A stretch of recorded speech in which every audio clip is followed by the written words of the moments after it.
like a map with no ocean.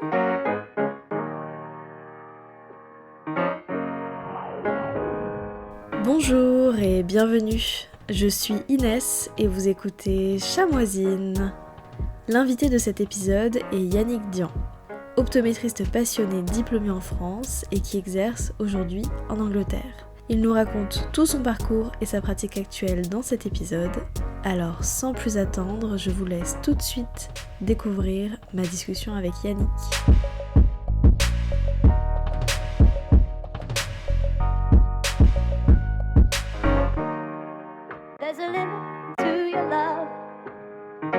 Bonjour Yannick. Bonjour Inès. Je suis ravie de t'accueillir au micro de Chamoisine. Merci pour l'invitation, c'est avec plaisir. Depuis le temps qu'on en parle. Exactement. Alors toi, Yannick, tu es optométriste en Angleterre. Tu as commencé tes études en France, par contre. J'ai fait toutes mes études en France. Donc j'ai très envie de savoir par quoi tu es passé, tout ce que tu as fait pour en arriver là où tu en es aujourd'hui. Pour commencer, vas-y, je te laisse nous dire, toi Yannick, est-ce que tu t'es dirigé tout de suite vers l'optique en études supérieures ou pas ? Alors, j'ai un parcours qui est assez intéressant du début jusqu'à la fin parce que quand j'ai fait déjà le choix de mon bac, j'ai dû partir sur une section technologique qui s'appelait STL, spécialité physique et de laboratoire. Parce que j'étais moyen en maths, j'étais bon en physique, bon en bio, j'étais mauvais en français, alors que j'adorais l'histoire et la géo, donc j'avais aucun des profils qui allaient pour soit S, soit ES. Donc je suis parti sur cette filière-là, qui était hyper intéressante, hyper orientée physique, mais malgré tout, après en post-bac, pouvait limiter parfois certaines poursuites d'études. Typiquement l'école d'ingénieur, c'était beaucoup plus compliqué. Et j'avais le choix entre soit un BTS qui s'appelait ATI, qui était pour faire de la programmation dans l'industrie, gérer les machines, ainsi de suite, avec beaucoup d'électricité, ou faire le BTS opticien lunotier, qui m'a paru hyper intéressant parce que je faisais déjà beaucoup d'optique dans ce bac, qui était une matière à part, et qui était pour moi un bon mix entre le commerce d'une certaine manière et le technique. Donc il y avait ces deux parties-là. Et puis quand même, à cet âge-là, j'avais pas envie de faire des études longues. Ma sœur faisait un master de droit et je me disais, mais 5 ans d'études, mais no way, jamais. C'est pas possible ça. Et ça a démarré comme ça. Donc j'ai fait mon BTS OL à Lyon, dans une école qui n'existe plus, à mon avis, qui était les cours Galien, qui est devenu l'EFSO après, et qui était concurrente de l'ISO. Les deux m'avaient proposé une place. Bref, ils m'avaient promis qu'il y avait moins de monde dans cette école-là. Au final, on était aussi nombreux, mais bon, voilà, ça m'a pas empêché d'avoir mon BTS. Et alors ce BTS, tu le fais en alternance, en temps plein ? Non, je fais en temps plein, parce que j'étais quand même pas d'une maturité absolue à l'époque et je me voyais clairement pas bosser en même temps, faire des études. Donc ouais, ça a été du temps plein. Et tu avais un stage du coup à un moment donné, donc premier pas dans un magasin d'optique. Exact, premier pas dans un magasin d'optique, qui était mon magasin dans lequel j'allais pour faire mes lunettes depuis que j'étais petit, globalement. Depuis mes 5 ans. Ils m'ont pris en stage. C'était un Optique 2000 qui était à Vienne, dans la ville d'où je viens. Et hyper intéressant parce que ce magasin a un positionnement un peu particulier par rapport aux autres Optiques 2000. Il avait un gros partenariat avec Alain Micli à l'époque. Et c'était principalement, donc il était plutôt un peu plus haut de gamme que la moyenne, avec un placement marketing assez différent. Et d'ailleurs, c'est pour ça que d'ailleurs sur mon stage, j'avais fait après une étude marketing en interrogeant les gens dans la rue par rapport aux différents magasins pour connaître un peu comment ils les percevaient. Et ça avait été, je crois que c'était le rapport de stage qu'il fallait faire. Enfin, il y avait un dossier qu'il fallait présenter lors du BTS, j'ai oublié comment ça s'appelait. Mais j'avais fait ça du coup. Donc j'avais passé quelques week-ends à gentiment tracter dans l'hiver, à poser des questions aux gens. Ça a été une vraie belle expérience de terrain de savoir ce que c'était que les gens qui faisaient des sondages dans la rue. C'était pas facile. Et alors après, qu'est-ce que tu fais ? Est-ce que tu continues tes études après ton BTS ? Oui, parce qu'au bout de 2 ans, je me dis quand même c'est un peu court. J'ai envie de continuer. J'avais forcément les deux options qui se posaient, soit plus commercial, et on envisageait les écoles de commerce, parce qu'il n'y avait pas de bachelor à l'époque qui existait dans ce sens-là, ou alors c'était plus technique et c'était soit les CQP, parce qu'il y en avait un qui était proposé dans l'école où j'étais, ou les licences. Et au final, j'ai très clairement vite fait le choix de partir sur le technique parce que ça me plaisait beaucoup plus. Et j'ai postulé dans mon école où j'étais, parce qu'encore une fois, j'avais un courage débordant. Et ils m'ont refusé. Ils ont refusé mon dossier à l'époque. Du coup, j'ai postulé à l'ISV, ce qui était le meilleur des cadeaux qu'ils aient pu me faire, de me refuser, parce que l'ISV a été un lieu où je me suis épanoui comme jamais. Et j'ai adoré après mes études là-bas, où du coup, j'ai fait la licence, donc ce qui s'appelle U1, U2. Donc optocontacto, en alternance cette fois-ci. J'ai bossé dans un magasin à Aprieux, qui était un atoll. D'ailleurs, je crois qu'il y a une des adhérentes de l'AOF qui a repris ce magasin, ce qui est assez rigolo. Et ça s'est très mal passé après en termes d'emploi dans ce magasin-là. Ah ouais, c'est vrai, ça t'a pas plu? Ah non, mais c'est pas que ça m'a pas plu, c'est que les employeurs étaient horribles. Ils m'ont fait pleurer, enfin c'était la cata, c'était l'horreur. C'était 8 mois d'enfer, mais il fallait que je les fasse parce qu'ils me payaient ma formation et que voilà, à la fin ils m'ont demandé de partir. J'avais qu'une envie, c'était de partir, donc tout allait bien. Je leur devais rien, ils me devaient rien et tout allait bien. Mais ouais, ça a été chaud ces premiers 8 mois. Et puis pareil, ouais, c'est rentré dans le monde du travail et du coup, c'est pas ce qui est le plus réjouissant. Mais bon, par la suite, ça s'est beaucoup mieux passé, et heureusement. Voilà, et après, donc j'ai fait U3, donc qui était patho, dépistage. Et après ça, j'ai pas voulu faire ce qu'ils appelaient U4, qui était tout ce qui est bio, pharmaco, tout ça. Ce qui était une erreur, mais j'avais la flemme, j'avais pas envie de le faire. Et par la suite, j'ai fini sur ce qui était une nouvelle unité qu'ils avaient lancée, c'était U5 Basse Vision. Parce que c'était du coup 3 jours, toutes les 2 semaines, donc c'était un moyen d'arrêter les études en douceur, parce que quand même, au final, j'ai quand même bien un peu étudié, ça me plaisait beaucoup, mais je savais que je pouvais pas le faire tout le temps à l'infini. Donc j'ai fait un petit peu de basse vision voilà, à la fin. Et donc après cette première expérience d'alternance un peu mitigée, négative. Oh non, horrible, absolument pas mitigée, c'était horrible. Et du coup après tu travailles où? Et ben après du coup j'ai cherché du travail un peu partout dans la région Rhône-Alpes. J'ai atterri dans un magasin à Flelou à Villefranche-sur-Saône qui était extraordinaire parce qu'ils m'ont laissé tout faire.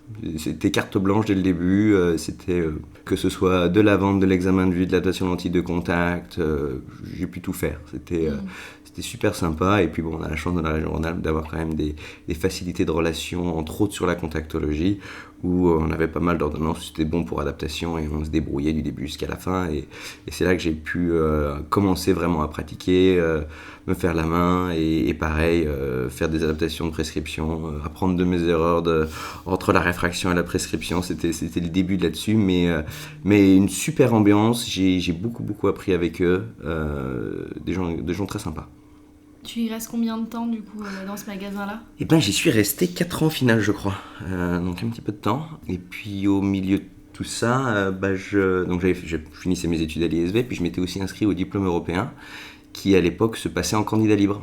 Et du coup, j'avais les épreuves écrites qui se passaient une fois par an à Saint-Étienne, donc à l'ISV. C'était organisé par l'ECO, qui est l'organisme européen qui chapeaute le diplôme.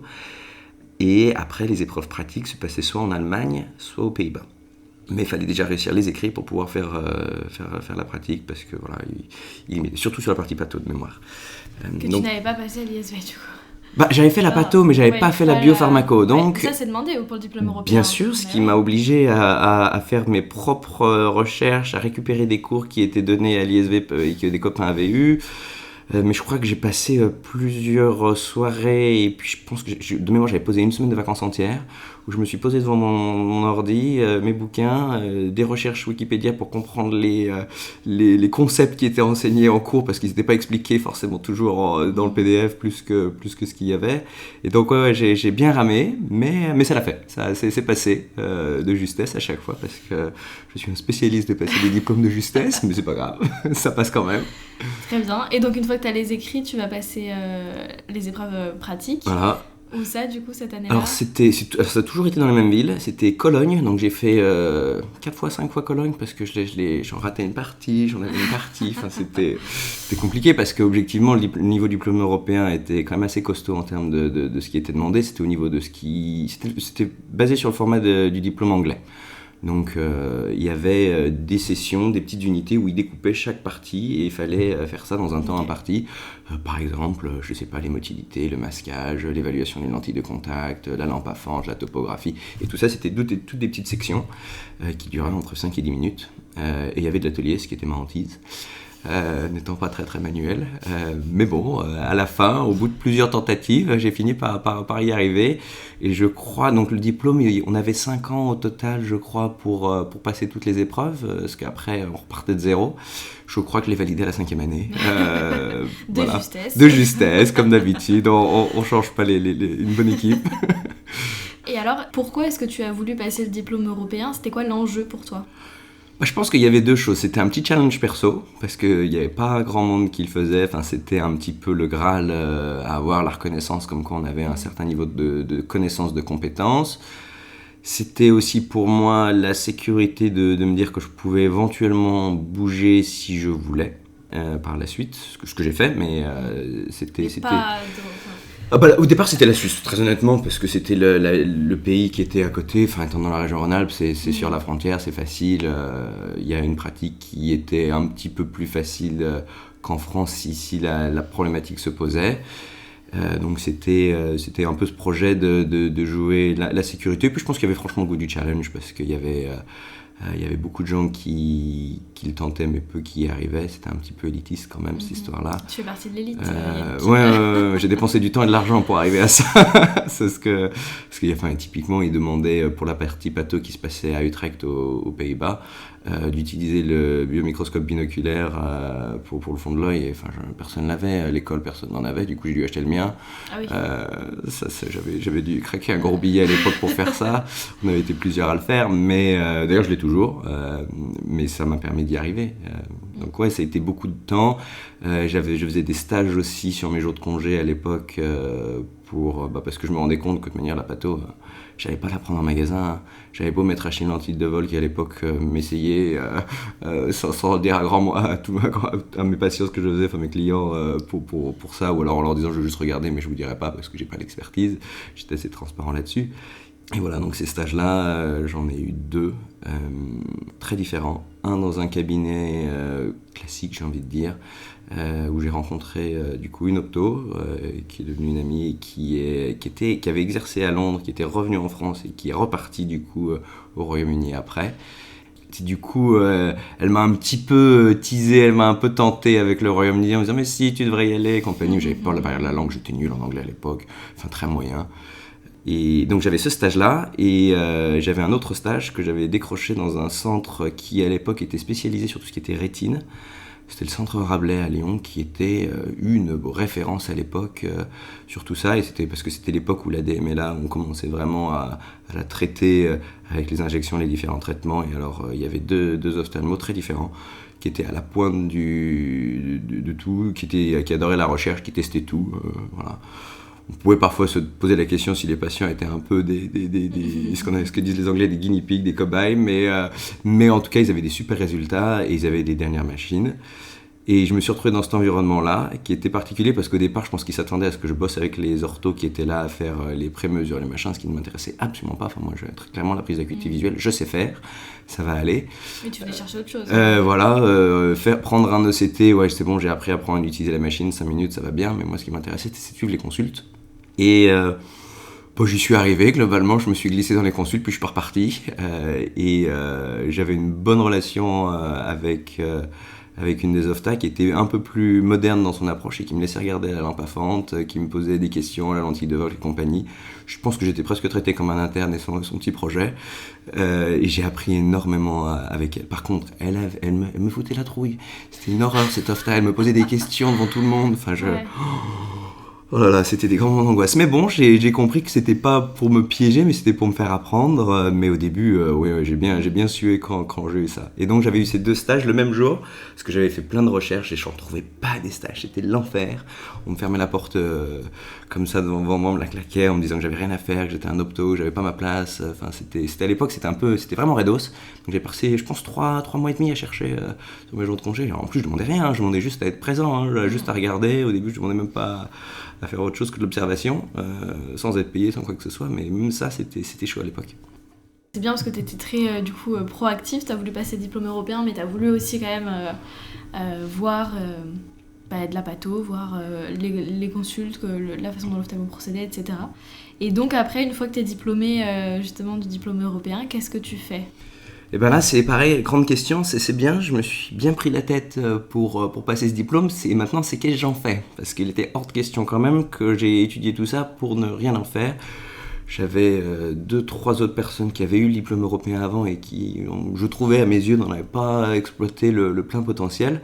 Je me suis dit non, c'est pas possible, j'ai pas fait tout ça pour ça, et du coup c'est posé la question de ce que j'allais en faire, et le Royaume-Uni m'a tenté de plus en plus en me disant je vais partir 2-3 ans, je vais mettre un niveau en anglais, faire une petite formation en plus que je pensais pas trop compliquée, qui était ce qu'ils appelaient IP, qui s'appelle d'ailleurs toujours IP, c'est Independent Prescriber, donc il y a une formation supplémentaire qui se fait au Royaume-Uni, après 3 ans d'exercice, que je ne savais pas à l'époque, et qui permet après la prescription d'un certain nombre de traitements, entre autres pour certains cas d'uvéite, le traitement des glaucomateux qu'on peut renouveler, et ainsi de suite. Enfin, il y a un champ de pratiques qui peut aller assez loin, même parfois des antibiotiques oraux quand c'est pour des problèmes oculaires, donc ça peut aller assez loin en termes de responsabilité.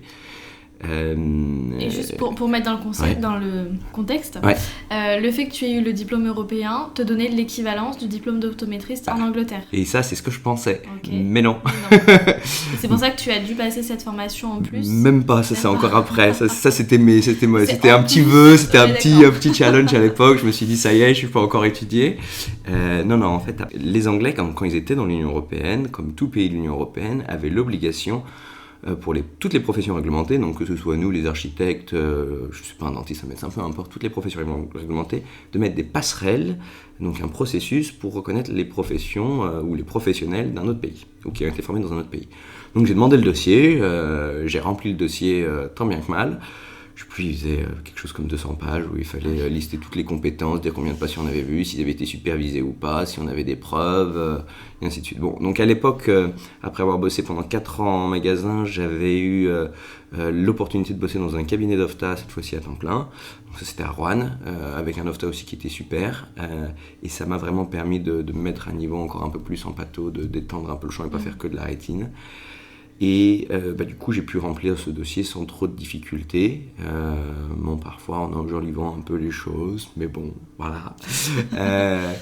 Ça s'est fait, et du coup, après envoyer le dossier, fallait qu'ils l'étudient et qu'ils me disent s'ils acceptaient ou pas, ou si, en fonction de la réponse, il fallait que je reprenne des études sur place. Donc le diplôme européen ne me donnait pas une équivalence automatique. Je pensais que c'était le passeport magique, mais ça l'était pas. C'était juste le début d'un autre combat. Et du coup, la réponse que j'ai eue, c'était qu'il fallait que je fasse un stage de 3 semaines à l'hôpital. Parce que tu te dis, ça va, c'est pas trop compliqué. Reste à trouver déjà les hôpitaux qui font ça, d'avoir les bons contacts, les bonnes entrées. Et pareil, au départ, tu connais pas le système de santé, tu penses que tous les hôpitaux font de l'ophtalmologie, c'est pas le cas. Faut trouver les bonnes entrées, ainsi de suite. Donc bon. Après avoir, j'avais démissionné, fait une rupture conventionnelle avec mon ophta parce qu'on avait de bonnes relations. J'ai préparé ce départ pendant 3 mois en restant dans ma famille, pour ça. Au final, on m'a gentiment mis dehors, on m'a dit vas-y, maintenant faut que tu partes parce que ça avance pas ton truc. Donc je suis parti, ça fait 10 ans maintenant du coup, et je suis arrivé sur place, fallait déjà, donc je suis parti, je suis pas avec 2 sacs à dos, 3 fois rien.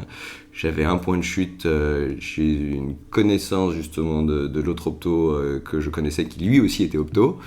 Donc j'ai squatté son canapé pendant un petit moment. Après je suis allé chez Jean-Charles Allary pendant quelques jours, le temps de me trouver un logement. Donc c'était la course pour ça. Et puis il fallait trouver un boulot parce que quand même j'avais pas de revenus. Et à l'époque en plus la livre était très très très haute. Donc mes petites épargnes françaises ont fondu comme neige au soleil très très vite. Et j'ai postulé une fois dans un magasin pour faire... Alors en Angleterre, ils ont des gens qui font des pré-mesures. En gros, c'est tonneau, autoref et photo de fond de l'œil. Et ils m'ont pas pris parce que j'avais dit que je voulais être opto et qu'ils voulaient quelqu'un sur le long terme et pas quelqu'un sur le court terme. Bon, au final, ça a pris un peu plus longtemps. Et après, j'avais, par ses connaissances encore une fois, il y avait quelqu'un qui avait un centre de recherche sur les lentilles de contact qui cherchait un laborantin globalement pour faire des mesures et qui m'a proposé le boulot. Que j'ai détesté d'ailleurs, c'était horrible.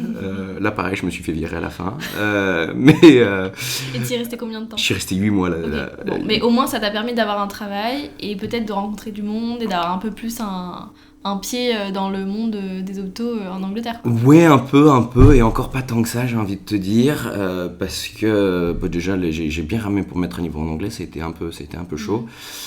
Et puis, à part le boulot et tout ça, je connaissais pas grand monde sur Londres parce que tout le monde était un peu à droite à gauche, donc il a fallu se refaire un réseau et ça a été, je pense que ça a été chaud. Je pense que si j'avais pas eu un projet hyper structuré de ce que je voulais faire, je pense que j'aurais abandonné, parce que vraiment ça n'a pas été confortable. J'avais fait le choix en plus de me retrouver dans une coloc où il y avait que des anglophones parce que je voulais pas t'entourer de français parce que ça sert à rien pour bosser, mais du coup pour tisser des liens, c'est plus compliqué, surtout quand c'est pas les mêmes cultures, les mêmes habitudes, enfin tout ça. Et voilà, au final, donc, j'ai réussi à trouver un stage.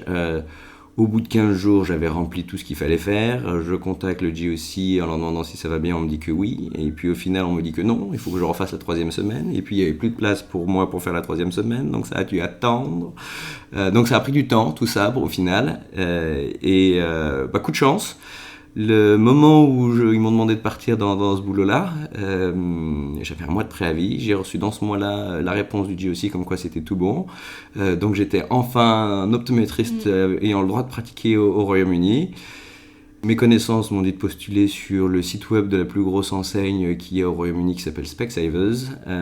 J'ai eu un entretien, 2 jours après avoir posé mon CV. C'était un vendredi-samedi. Je pensais que j'avais complètement foiré l'entretien, mais je me suis battu jusqu'au bout en restant dans le magasin, en demandant si je pouvais faire de l'observation encore une fois pour comprendre le logiciel et tout. Et j'ai eu le job le lundi et j'ai démarré tout de suite comme ça. D'ailleurs, je suis toujours dans ce magasin, mais je suis passé du coup de salarié à employeur en reprenant des parts dans le magasin quand un des associés a pris sa retraite. Donc c'est une belle évolution quand même dans le magasin. Ah oui, complètement. Ils m'ont donné ma chance. Je reconnais bien volontiers un énorme atout qu'il y a aux Anglais, c'est qu'ils sont pas à cheval sur la communication parce que mon anglais était encore moyen quand ils m'ont embauché. Et pour autant, ils m'ont laissé ma chance. Alors qu'on soit bien d'accord, c'était pas tendre. J'avais des objectifs de performance, on m'évaluait régulièrement. Enfin, c'était... Sur ton anglais ? Alors, sur tout, mais mon anglais, parce que donc, au Royaume-Uni, on peut voir des patients en privé à partir du moment où on est reconnu par le GOC, mais pour voir les patients qui sont sur la Sécu, ce qui s'appelle le NHS, ou le NHS, faut se faire accréditer par cette entité-là, et entre autres, ils demandaient un niveau d'anglais. Okay. Alors moi, j'ai essayé de gruger dans la joie et la bonne humeur en disant que mon diplôme européen, je l'avais passé en anglais, ce qui n'était pas vrai, mais bon, voilà, ça l'a pas fait. Il faut tenter de temps en temps, il faut tenter. Ce qui ne tente rien à rien. Bon, ça n'a pas marché. Du coup, ils m'ont demandé de passer un test d'anglais qui était qui est un test d'anglais qui n'est pas simple. C'est comme alors je sais jamais entre le TOEIC et le TOEFL. Ça s'appelle l'IELTS, okay. Ou IELTS. Et donc, ils testent l'oral, donc on parle à quelqu'un en face à face, on a l'écoute, on a l'écriture et la lecture. Donc vraiment les 4 compétences de l'anglais qui sont testées. Et il fallait en moyenne 7,5 sur 9. Et c'est pas simple, c'est pas simple. Même après ça faisait quoi, 1 an et 3 mois que j'y étais. J'ai eu 7,5 sur 9 le jour de l'examen, encore une fois, sachant qu'à l'époque, il m'avait dit si tu passes pas, tu sautes. Ouais. Donc pareil, j'étais un peu en panique. Donc j'avais fait des préparations un peu en ligne que j'avais trouvées à droite à gauche. Et voilà, ça l'a fait. Après, j'ai eu mon numéro et après, ça a globalement plutôt tourné sans trop de difficultés. Mais ouais, j'en faisais des heures. Et alors, au niveau pour parler un peu plus du système justement en Angleterre, donc toi, aujourd'hui, tu es optométriste en Angleterre, donc tu travailles en magasin, mais tu ne fais pas la partie optique, vente de lunettes, tu es vraiment à l'arrière du magasin. Complètement à l'arrière du magasin. On a des salles de consultation, on en a 6 qui sont équipées. On a tout ce qu'il faut, on a un champ visuel, on a un OCT, on a l'autonomètre à aplanation, on a le thermomètre à air, on a tous les équipements qu'on pourrait imaginer dans un cabinet OFTA de ville. C'est globalement ce qu'on fait. Donc la population anglaise ne va jamais voir un ophtalmologiste tant qu'ils n'ont pas besoin d'y aller. C'est-à-dire que tant qu'on ne les réfère pas, ils ne les voient pas. On est vraiment, on se classifie comme les médecins généralistes des yeux, pour faire simple. Et donc on gère les petites urgences aussi, parce que pendant le Covid, il y a plein de régions d'Angleterre qui étaient débordées, les hôpitaux étaient fermés, du coup ils ont demandé aux opticiens qui étaient toujours classifiés comme en France d'ailleurs comme essentiels, donc de couvrir ces urgences-là, de faire le tri. Et ce contrat s'est développé, donc maintenant 80% de l'Angleterre est couverte par ce type de contrat où on a un œil rouge, on a un œil tout collé le matin, on a des choses comme ça, c'est nous qui gérons, traitons et on réfère quand c'est et à la vitesse qui va bien.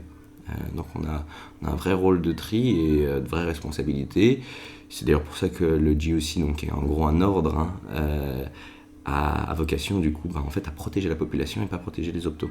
Donc si un patient porte plainte, on va avoir une investigation, on peut perdre notre droit de pratique, on peut avoir des formations à faire, voilà. Donc c'est hyper encadré et c'est pour ça que du coup la population a aussi hyper confiance dans ce qu'on fait globalement. Et donc ceux qui sont ophtalmologistes en fait sont des spécialistes, comme en France ça pourrait être un ophtalmologiste spécialisé pédiatrie ou spécialisé chirurgie, voilà. Ouais, après les ophtas, c'est les ophtas comme en France, c'est-à-dire qu'ils ont tous ils exercent, alors tant en privé, donc en cabinet, que à l'hôpital. Alors la majorité sont dans les hôpitaux quand même, parce que le système anglais est quand même très hospitalo-centré, comparé à ce qui se fait en France ou avec beaucoup de cabinets libéraux.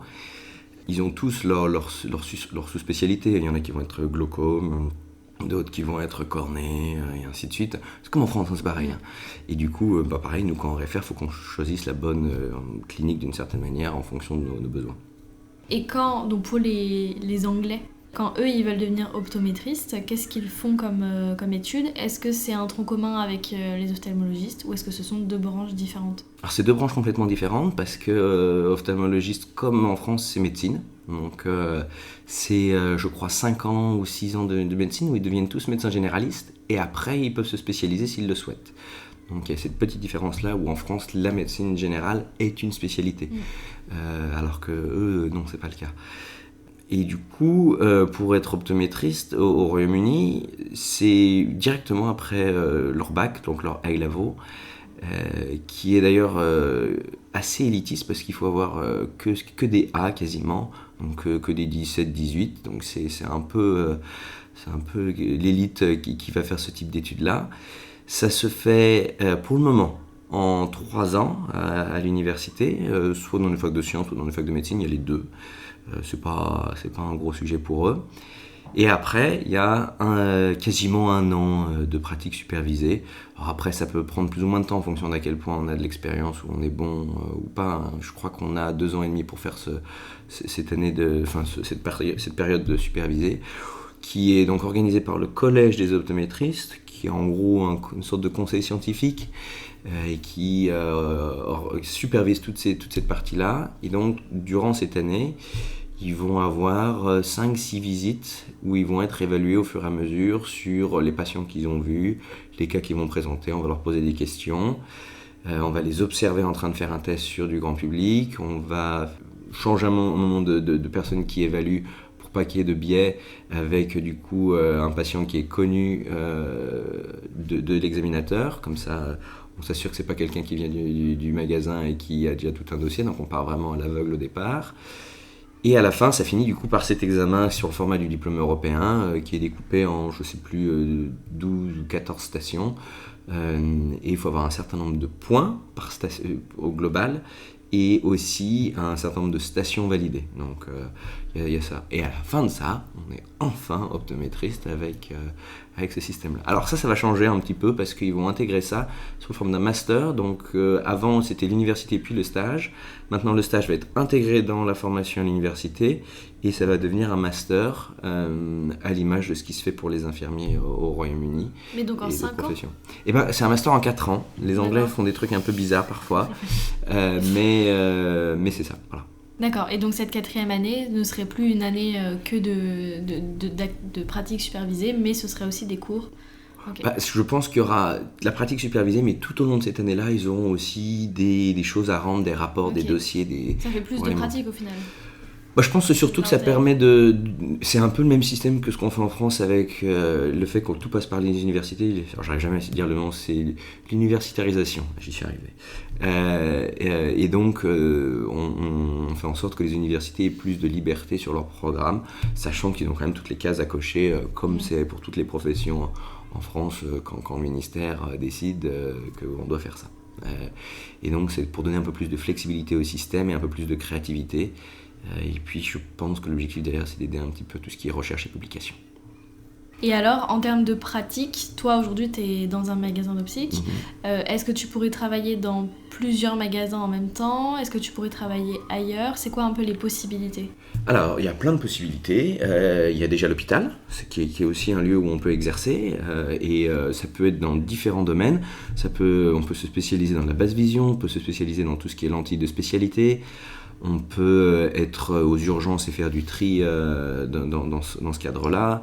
On peut être dans les cliniques de glaucome aussi, parce qu'on peut aider les ophtalmos à faire ça, en faisant une partie des mesures, une partie de la prise de décision, du renouvellement de traitement. Enfin, on peut faire tout ça, si on a les diplômes, les formations. Ils forment même certains optométristes à faire du SLT, donc c'est les traitements au laser pour le glaucome. Ils forment les gens à faire du YAG pour quand il y a une cataracte secondaire. Enfin, on peut faire plein de choses à l'hôpital. Mais comme toujours, à l'hôpital, on est mal payé. Donc, les gens font généralement en partie ça, puis en partie en privé. Donc après, il y a le magasin. Il y a la solution d'être embauché. On peut tout à fait avoir ça. Et après, il y a aussi la solution d'être une sorte d'indépendant. Ils appellent ça locum, les Anglais.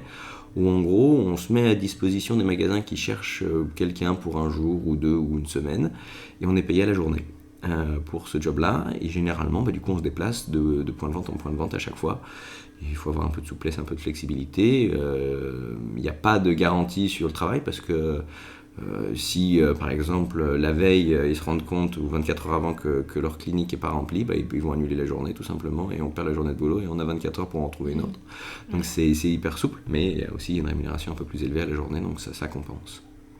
Et donc aujourd'hui, toi, tu te plais, tu t'épanouis dans ta pratique ? Moi, sur ma pratique, c'est top, franchement, il n'y a aucun doute là-dessus.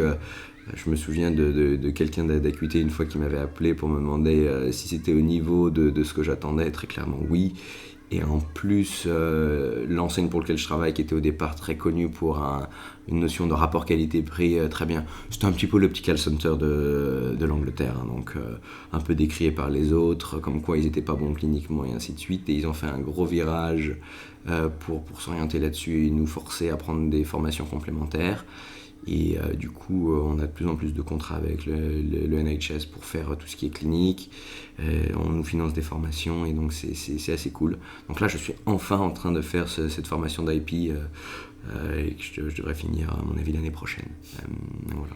Et à côté de ça, tu fais un peu d'enseignement ou tu as fait un peu d'enseignement ? J'ai fait un peu d'enseignement, pas beaucoup, parce que franchement, je manquais pas mal de temps et j'étais à mon avis pas l'enseignement le plus assidu et le mieux pour le faire, mais j'en ai fait un petit peu. Donc j'ai fait ça à Orsay, un petit peu, pour la patho, parce que en termes d'expérience clinique, pour de la patho générale, aucun souci, j'étais hyper à l'aise.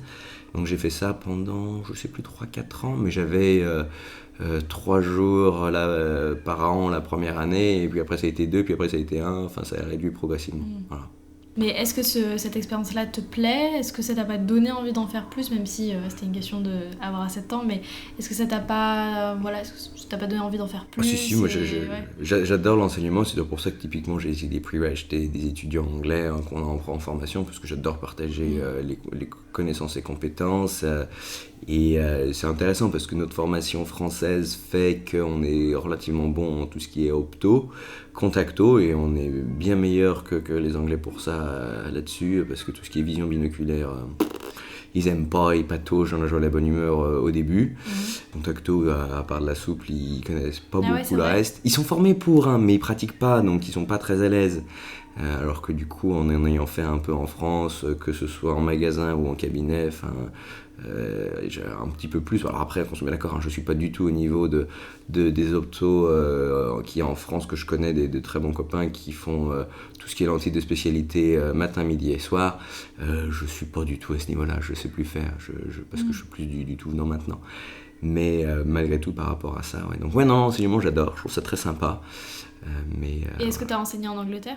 Non, j'ai pas enseigné en Angleterre. Je pense que ça pourrait se faire, mais c'est quand même aussi, comme c'est une profession qui est plus structurée, il y a des gens qui ont des doctorats, des masters bien particuliers et qui du coup sont encore un peu plus légitimes que je ne peux l'être pour faire de l'enseignement. Je reste juste un opto moyen au Royaume-Uni, hein, c'est pas l'élite de l'élite qui est parfois dans les hôpitaux ou à la fac. Hein. Et en parallèle de tout ça, oui. Tu as intégré la WEF. Ouais, j'ai fait un peu de syndicalisme. Et donc, pareil, ça fait 10 ans, un peu plus que tu es à la WEF. Ça fait combien de temps ? Moi, j'étais très ça étonnée. Ça fait plus longtemps que ça, à mon avis, parce que je suis rentré à la WEF. J'étais encore à l'ISV, c'était le milieu de ma première année de licence, où j'ai adhéré en disant ok, parce que j'avais toujours été hyper intéressé par la politique, j'ai toujours été engagé même en étant ado. Dans la marmite, ouais, je sais pas pourquoi, j'adorais les débats avec ma famille et compagnie, donc j'adorais ça. Je me souviens de la campagne des élections européennes, enfin c'est pas des élections, du référendum pour la Constitution européenne, et on avait fait plein de débats. J'étais au lycée à l'époque, donc ouais. J'étais un peu là-dessus, pas forcément écarté, mais juste intéressé par la politique de manière générale, parce que j'ai jamais été vraiment attaché à un parti ou autre chose, mais voilà, j'adorais la politique de manière générale. Et du coup, pour moi, quand on m'a présenté la OF à l'époque, je me suis dit oui, c'est évident, la situation n'est pas terrible, je peux pas juste me plaindre et rien faire, ou cotiser, adhérer, c'était juste la base. Et puis du coup, j'ai participé à mon premier congrès de la OF qui était à la cité universitaire à l'époque. C'était aussi à ce moment-là, il faisait l'assemblée générale le dimanche soir du congrès. Et du coup, en tant qu'adhérent, j'y suis allé. Et j'avais trouvé que la discussion à l'assemblée générale avait été lunaire. À l'époque, c'était sur les cotisations étudiants qui voulaient augmenter, soi-disant parce que les étudiants étaient payés, qu'ils avaient des sous. Et j'ai eu la bonne idée de leur dire que non, fallait pas déconner, que moi en alternance, je sais plus, j'étais payé 800 € le mois, enfin voilà quoi, c'était pas Byzance, avec un appart et des choses à payer à côté, parce que quand même c'était la campagne, il fallait une voiture et tout le reste, donc voilà. Et du coup ils m'ont dit, tu veux pas rentrer dans le conseil d'administration, et c'est comme ça que je suis rentré tout de suite dans la foulée. Et c'est là que tout a démarré, où après au fur et à mesure j'ai fait de plus en plus de choses. J'ai pris en charge typiquement l'organisation de la première soirée de gala qui a été fait au congrès. Mon Dieu que j'étais pas bon en organisation à l'époque. Enfin, ça a été rock'n'roll. On avait oublié les assiettes. Du coup, on avait dû demander à la cité les trucs de kebab en polystyrène pour que les gens puissent manger, parce que voilà. Mais ça avait été rigolo. Moi, j'avais monté ma chaîne IFI de chez moi parce qu'on n'avait pas de sono. Enfin, c'était vraiment la débrouille totale. Puis après, il y a eu toutes les phases de numérisation de la web pour les faire évoluer là-dessus. Je suis devenu secrétaire général, donc vraiment, je pilotais un petit peu toutes les différentes actions qui étaient faites là-dessus. Et puis, à la fin, j'ai fini par prendre la présidence de la OF, que j'ai fait pendant, je sais plus, qu'est-ce que j'avais dit, 9 ans, c'est ça ? Donc voilà, et donc depuis janvier de cette année, j'ai passé la main, parce que en plus de tout ce que je faisais ça, et du coup j'avais 0 temps pour moi, parce que c'était compliqué, je bossais à temps plein, je n'avais jamais fait de temps partiel, donc je m'étais mis à bosser du coup les samedis et dimanches pour avoir mes jours de congé de la semaine pour pouvoir faire mes déplacements sur Paris. J'avais généralement le mardi et le jeudi, donc il arrivait parfois que je bosse le lundi, je prenne le train le lundi soir, je tourne à Paris, je faisais ma réunion à Paris le mardi, je rentrais le mardi soir, je bossais le mercredi et je recommençais en prenant le train le mercredi soir en allant à Paris pour avoir une autre réunion le jeudi. Donc c'était absolument non-stop, plus les dossiers le soir. Enfin bref, j'étais rincé. Mais à côté de ça, aucun regret, j'ai adoré le faire, j'ai appris tellement de choses, c'était tellement intéressant, puis ça l'est toujours d'ailleurs, hein, parce qu'on évolue, mais non, c'était une expérience extraordinaire. Et alors, quelles étaient tes missions en tant que président de l'AOF ? C'est un peu de tout, donc ça va être un peu de la gestion d'entreprise d'une certaine manière, parce qu'un syndicat, quoi qu'il en soit, c'est de la gestion un petit peu de personnes, de ressources humaines pour faire avancer les projets, parce qu'on ne peut pas tout faire tout seul.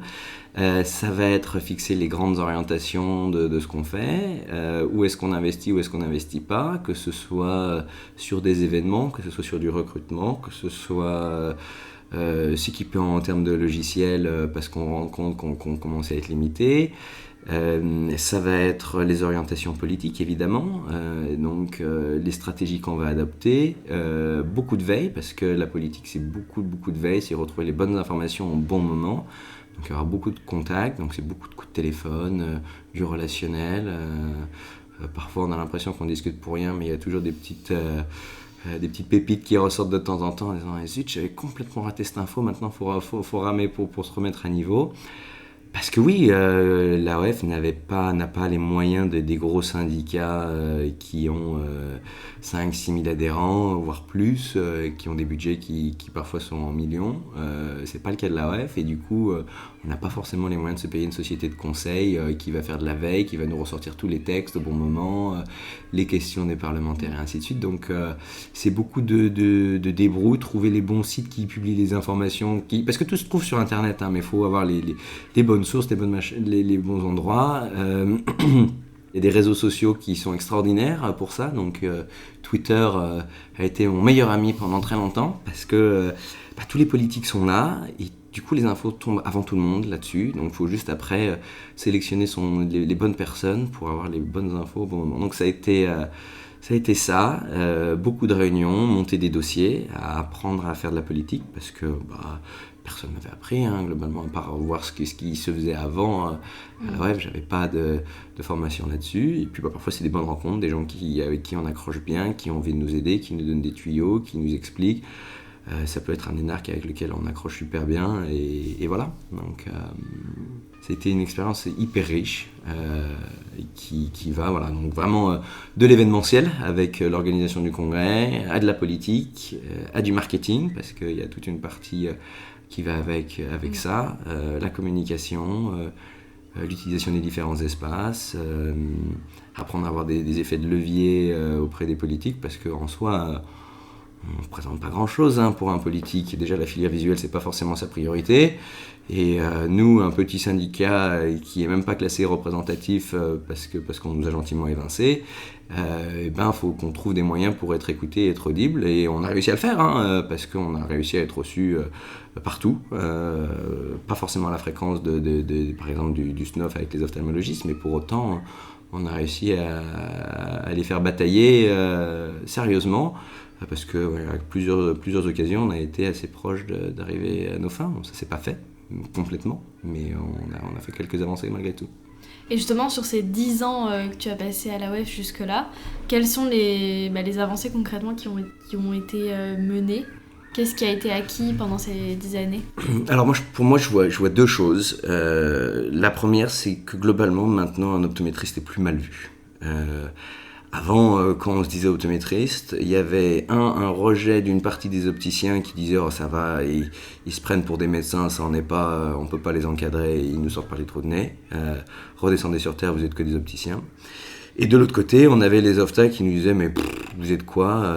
Vous êtes juste opticien, vous connaissez rien, vous n'êtes pas légitime, vous n'avez pas votre place dans la filière, bref, disparaissez quoi. » Alors que maintenant c'est plus le cas, globalement les optos sont recherchés tant en magasin qu'en cabinet, et j'ai même envie de dire encore plus en cabinet ou à l'hôpital qu'en magasin, parce que les compétences sont reconnues, que les ophtalmologistes ont compris qu'on était complémentaires, qu'on avait une vraie expertise sur certains domaines, que ce soit la réfraction, la contactologie, qu'on avait aussi une excellente relation patient-client parce qu'on avait cette relation commerciale qu'on a développée avec notre métier d'opticien au départ, parce qu'on est tous opticiens. Et oui, c'est une vraie richesse du coup pour la filière visuelle, et je pense que maintenant tout le monde commence à l'accepter. Et c'est pour ça qu'on a autant d'annonces qui viennent recruter des optométristes et qui après se retrouvent parfois responsables de centres et avoir des vrais jobs à responsabilité d'une certaine manière, ce qui était inenvisageable il y a 10-15 ans. À l'époque, je me souviens, maintenant, n'importe quel optométriste qui demande un stage, on a un en cabinet, c'est pas difficile à obtenir. On a un petit peu de démarche comme tout stage, mais c'est pas infaisable, alors qu'à l'époque c'était impossible. Et puis la deuxième partie, je pense que les optométristes ont gagné un peu en confiance en eux. Ils arrivent à s'affirmer, à dire ce qu'ils veulent pas. Parce qu'avant on était obligé d'accepter tout, de tout accepter pour avoir le droit de pratiquer un petit peu, alors que maintenant on peut mettre un peu plus de limites sur ce qu'on recherche, on peut être un peu plus difficile parce qu'on nous demandait, donc on peut faire ça. Donc je pense que y a eu des vraies évolutions, puis la pratique aussi, hein, les optos maintenant, s'ils se donnent un peu les moyens, arrivent à pratiquer à minima la contactologie sans trop de difficultés, même dans les régions un peu sensibles, s'ils font l'effort de sensibiliser leurs prescripteurs, et ils y arrivent. Bon, c'est vrai qu'il y a encore des régions, c'est assez disparate, il y a encore des régions où effectivement ça va être beaucoup plus compliqué. Je suis d'accord. Mais j'entends ce que tu dis, qu'il y a quand même eu une évolution, même dans ces régions-là, par rapport à il y a 10-15 ans. Quoi. Moi je vais prendre un exemple, j'ai un bon copain qui était dans l'est de la France, à Metz. On peut pas dire que ce soit le coin le plus opto-friendly qu'on puisse trouver. Et il a fini par se faire embaucher à l'hôpital pour faire toutes les lentilles de spécialité parce qu'il a démontré pas à pas qu'il était capable de le faire. Alors oui, hein, ça a commencé par faire juste de la pose et du retrait de lentilles de contact pour les ophtalmos du coin, faire des rapports, les modifications de prescription, faire des comptes rendus. Et puis après on lui a confié un petit peu de lentilles souples, il a fait des machins, puis après on lui a envoyé des lentilles rigides parce qu'il savait plus où envoyer, il a pu en faire et démontrer qu'il le faisait. Et ça s'est fait comme ça. Donc ça s'est fait étape par étape. Pourtant, dans son magasin, il avait tous les équipements. Et encore, je dis qu'il avait tous les équipements, c'est pas vrai. Il a dû batailler avec son employeur aussi pour qu'on lui achète une lampe à fente. Donc c'était pareil, c'était il y a 10 ans, donc ça demandait un peu de temps. Mais pareil, je pense que si on prend le temps et qu'on suit les recommandations qu'on peut donner, on y arrive. Hein. Ça se fait. Franchement... il y aura toujours 2-3 vieux prescripteurs qui n'ont pas du tout envie d'évoluer, qui sont hyper fermés, hyper rigides. Faut pas oublier que Metz, c'était là où exerce Thierry Bourg, qui était le président du SNOF. Hein, donc, on peut pas dire que ce soit un environnement hyper ouvert et hyper sympa. Mais pour autant, ça se fait. Et alors, tu es toujours à l'AOF, tu as simplement arrêté ton rôle de président, mais tu es maintenant vice-président. Exact. Ouais. Voilà, donc tu es toujours là, tu accompagnes énormément donc le nouveau président Thibaut. Oui, tout à fait. Et puis tu peux te consacrer beaucoup plus, de ce que je vois, à ce qui te plaît le plus, le côté politique, marketing, etc. Et... pour moi, c'est vraiment une phase un peu d'accompagnement pour passer la main, parce que quand je l'ai repris, moi, il n'y avait personne. On avait fait, pour être honnête, j'avais fait un peu un putsch à l'époque, hein, parce que je n'avais pas apprécié une des actions qui a été faite par le précédent président. Donc, on était à compter les voix pour savoir si ça allait passer. Enfin, ça avait été... mon arrivée à la REF a été houleuse. J'avais reçu des courriers... assez violent de part de certains adhérents assez connus, disant que j'aurais pas dû le faire. Il y a d'autres syndicats, d'autres présidents de syndicats qui m'avaient donné des petits surnoms très sympathiques de Gaulle raté. Je m'en suis pris plein les dents quand même. Mais du coup, je voulais pas que la personne qui me succède ait ce type de problème. Donc je fais beaucoup d'accompagnement, de formation, et après je fais un peu du consulting d'une certaine manière, puis après je fais quand même encore beaucoup de de gestion un peu de l'équipe parce que je connais un peu tout le monde dedans alors que Thibaut vient un peu plus d'arriver.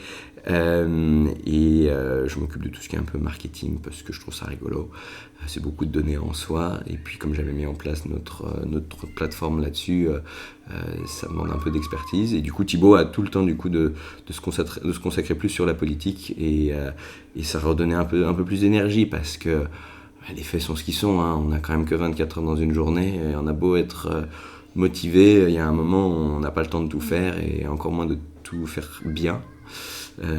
Tout bien faire, et voilà, donc ça se passe très très bien. Thibaut fait un job top, le reste de l'équipe aussi, et je pense qu'on a réussi à redonner encore un peu plus de dynamisme à l'AOF que ce que ça n'a été peut-être sur ma dernière année où franchement je commençais à fatiguer, et je donnais plus autant que ce que je faisais auparavant. Et alors, tout au long de ces années, est-ce qu'il y a des rencontres qui t'ont marqué ? Mais il y en a eu tellement, mais c'est dur.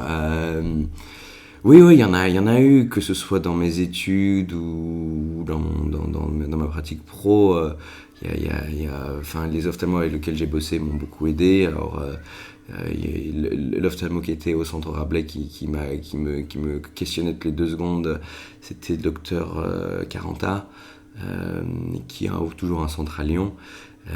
Qui était un dragon, mais qui m'a beaucoup appris. Il y avait l'ophtalmo avec lequel j'ai bossé, qui était le docteur Guyonnet, qui a été extraordinaire aussi. Il y a mes 2 employeurs que j'ai eu parce que c'était 2 à la Flelou, qui avait à Villefranche-sur-Saône, qui ont été extraordinaires. Dans mes études, j'ai adoré quelqu'un qui a arrêté l'enseignement, qui s'appelle Anne-Catherine Schnerlen, qui m'a fait adorer la contacto, parce qu'elle était passionnée par ça, et parce que c'était elle qui était responsable de ce pôle à l'époque. Et elle avait fait un discours d'entrée à l'époque, et c'est quelqu'un d'extrêmement brillant, d'une gentillesse incroyable, et qui maintenant travaille chez Essilor dans de la recherche et développement, après parce qu'elle avait un doctorat quand même, hein. C'était pas n'importe qui, c'est pas n'importe qui, donc j'ai adoré. Je la revois que très rarement maintenant, mais quelqu'un d'extraordinaire là-dessus. Et puis après, au Royaume-Uni, est-ce que j'ai eu des rencontres J'ai eu des rencontres plus dans mon cadre un peu politique, de gens qui étaient au collège, ou des gens qui étaient à l'éco, qui nous ont aidés pour les réunions politiques. Donc il y avait quelqu'un qui s'appelait Bob Chappell, qui est venu au congrès plusieurs fois et qui a pris sa retraite maintenant, mais qui nous a beaucoup aidés, qui a pris beaucoup de son temps et de son énergie pour nous accompagner. Voilà, c'est infini, mais après oui, que ce soit même dans le monde de l'opto en France, j'ai tissé des liens avec l'AOF qui sont extraordinaires. Cyril et Gwendoline Goudet, voilà, Camille Schmitt, voilà, avec lequel pareil, avec tous ces gens-là, on peut s'accrocher, on peut avoir des désaccords, mais ça n'empêche qu'on a des relations qui sont fortes, et voilà, et c'est top pour tout ça. Donc non, les rencontres, il y en a eu des tonnes. L'AOF, en rentrant dans le conseil d'administration, c'est un moyen de se faire un carnet d'adresses extraordinaire, parce qu'on voit plein de monde.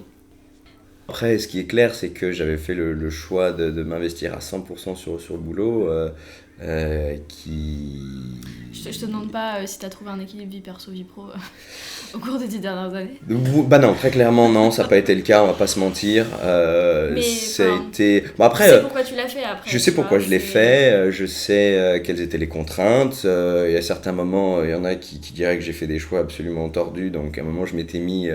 je fais d'ailleurs toujours du rugby sans contact. Je me souviens une fois, je m'étais loupé sur mon horaire de train pour rentrer à l'heure pour un match. Du coup, j'ai dû changer mon billet et en repayer un. Ça a coûté une fortune, mais c'était un choix que je faisais parce que je savais qu'il fallait que j'ai aussi des petits espaces de respiration pour faire autre chose, pour rencontrer du monde, parce que le boulot c'est bien, mais c'est pas tout. Et il faut trouver des petits équilibres. Mais je pense que tu connais le problème assez bien, Inès. Je vois pas de quoi tu parles. Mais pour autant, j'ai zéro regrets sur ça, sans avoir passé autant de temps là-dessus. J'aurais pas pu, mais enfin, je me souviens quand j'étais à Roanne à l'époque, mes week-ends étaient bookés 6 à 8 semaines à l'avance. Je savais 6 semaines, voilà, je partais le vendredi soir, je rentrais dimanche soir, j'avais tout qui était planifié, j'allais me promener à droite à gauche entre les copains à Grenoble, ceux qui étaient à Paris, Orléans, enfin je me promenais beaucoup et c'était top. Ça, je renierais pas du tout ça. Donc non, ça demandait un peu d'organisation, des nuits courtes, beaucoup de nuits courtes, ce que je peux plus faire maintenant, mais ça a été intense et j'ai adoré. Mais ouais, ça c'est venu au prix d'une vie perso un petit peu en même limitée. temps, t'en serais pas là où t'en es aujourd'hui dans ta vie pro. Non, complètement. Et dans ton cercle professionnel, si t'avais pas mis autant d'énergie, c'est... Ah non, mais moi, je trouve que c'est un choix, et tant que t'as ton projet... Complètement, et puis pareil, tu vois, là, les choses ont changé maintenant, c'est-à-dire que j'ai moins envie de m'investir sur ma partie pro parce que j'ai à peu près ce qui me convient, et j'ai plutôt envie de ralentir et de trouver un équilibre sur la vie perso, et ça se fait. Ça demande... pareil, encore une fois, de sortir de sa zone de confort, parce que quand on est à fond dans le boulot, d'une certaine manière, c'est la routine, c'est facile, hein. On sait ce qu'on fait, ça tourne et compagnie, et qu'après, retrouver du temps, c'est se retrouver de ses activités, retisser des liens à droite à gauche, et ainsi de suite. Donc c'est aussi un autre challenge, un autre défi, qui se prend comme il est, hein. Mais c'est des choix, comme tout, pareil. C'est pas forcément toujours facile, parfois on aimerait bien pouvoir tout faire, et voilà. C'est impossible. C'est pas possible. Spoiler, c'est pas possible. Ouais. Et donc justement, professionnellement, quels sont tes projets pour la suite ? Donc là, tu nous dis peut-être ralentir, parce que tu as aujourd'hui une position professionnelle qui te convient. Est-ce que tu as quand même des projets peut-être à long terme, d'autres choses que tu as envie de faire, ou une évolution, tu vois, professionnelle ? Je me pose plein de questions, parce que... Voilà, quand on a une situation un peu établie, on peut se demander ce qu'on va faire. Donc pour le moment, j'ai déjà envie de finir ma formation. Donc il faut que je fasse mon stage que je dois faire pour cette formation d'IP, donc Independent Prescriber, pour pouvoir faire plus de choses. Et après, pour le moment, je travaille encore tous les samedis dimanches pour avoir du temps un peu pour l'AOF en semaine. Mais l'objectif, c'est de ralentir un peu sur les week-ends. Parce que socialement, même si au Royaume-Uni, c'est plus normal d'une certaine manière de travailler les samedis dimanches parce que tout est ouvert, tous les gens qui sont dans les bureaux et ainsi de suite, c'est pas le cas, et ça a un impact là-dessus. Donc c'est un des objectifs à court moyen terme, de ralentir là-dessus. Mais forcément, parce que j'ai des associés, ça se fait pas sans consultation et sans préparation pour ça. Et le voyage j'en fais très clairement, donc ça y est, c'est pas trop un souci. Et puis juste, je pense avoir un peu de temps pour moi de me poser, de faire là j'aime bien faire du sport ces temps-ci, donc j'ai envie de me remettre un peu au tennis. C'est les JO, ça. Ouais, non, ça fait un moment, j'avais démarré avant les JO. Parce que je fais du sport 3-4 fois par semaine, donc là je me suis mis aussi au vélo. Donc comme Thibaut aussi fait pas mal de vélo, on va peut-être se lancer sur un petit Paris-Londres à vélo à un moment. Enfin on fera... Voilà, il y a des petites idées qui flottent comme ça dans l'air, mais ouais, c'est de retrouver un peu de temps. Et alors, dernière question du podcast. Et ouais, elle est terrible celle-là, je la déteste, parce que j'ai réfléchi en long, large et en travers en me disant, bon, t'as déjà interviewé un certain nombre de personnes avec un certain nombre de profils. Tout particulièrement, je pense que Anne-Catherine Schnerlen, que j'adore, pourrait te dire beaucoup de choses sur son parcours. Parce que, pareil, elle a traversé pas mal de choses, que ce soit l'enseignement, le monde de l'industrie, sa formation, ses études et tout le reste. Après, en plus, sa vie perso à côté, sur lequel elle a dû faire aussi pareil, pas mal de choix et d'équilibre. Et voilà, c'est quelqu'un que je trouve en plus extraordinaire, de gentillesse et d'ouverture, donc voilà. Très bien, écoute, j'essaierai de les contacter. Merci en tout cas Yannick pour tout ce partage. Je suis heureuse d'en savoir plus sur ton parcours et de pouvoir le partager en plus. Je t'en prie, avec plaisir. Ouais, ça a été riche, donc je te souhaite bon courage pour le montage. Ça va aller. Écoute, merci beaucoup. Super, merci Inès.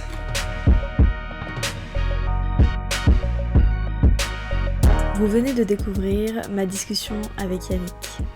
Il fait partie des personnes qui m'ont marqué professionnellement et je ne peux que le remercier pour la gentillesse et la bienveillance dont il fait preuve auprès de tous ceux qui l'entourent. N'hésitez pas à laisser 5 étoiles sur votre plateforme d'écoute préférée, c'est-à-dire là où vous êtes en train d'écouter le podcast, là tout de suite maintenant, et à suivre le podcast également sur Instagram pour être averti dès la sortie du prochain épisode. À bientôt dans Chamoisine. There's a limit to your love.